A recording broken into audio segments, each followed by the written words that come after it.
Naam, na katika ulingo wa kisiasa mtazamaji, ni kwamba viongozi wa upinzani sasa wanailaumu serikali kwa ghasia zinazoshuhudiwa kwenye mikutano ya kisiasa zilizosababisha kuuawa kwa mtu mmoja katika kaunti ya Kakamega hapo jana. Naam, wakiongozwa na Kalonzo Musyoka na Rigathi Gachagua, wanasiasa hawa wamemtaka Rais William Ruto na Waziri wa Usalama Kipchumba Murkomen kuwajibikia ghasia hizo kwenye mikutano yao ya kisiasa. Naam, Seth Olale na taarifa kamili.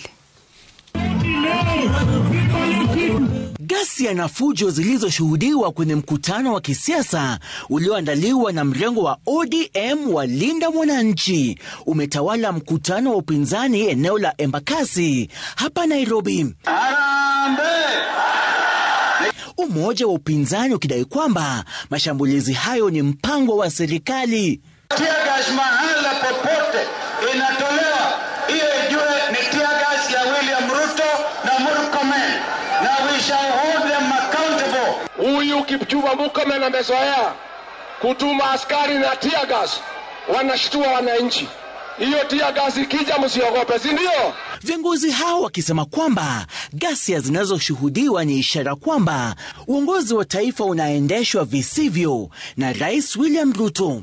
Ruto kuingia na bottom up, akatoa Linda Mama, akaleta sha che chi sho. Imeharibu maisha yenu, hajaribu jamani. Tujikomboe kutoka mauaji ya kiholela. Tujikomboe kutoka kubomolewa. This advantage you are giving William Ruto. Hapo awali, viongozi hao walihudhuria ibada katika kanisa la PCEA Utawala, ambapo waliashiria kwamba mrengo huo wa upinzani utashinda uchaguzi mkuu mwakani. Hata alisema atashinda milioni 2. Tunamtangazia Ruto atashindwa na zaidi ya milioni 4 na Wakenya. Tukisikizana ni Eugene Wamalwa, mtampigia kura.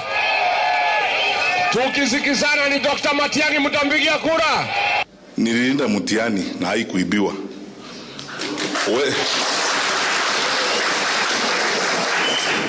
Utaiba kura zetu.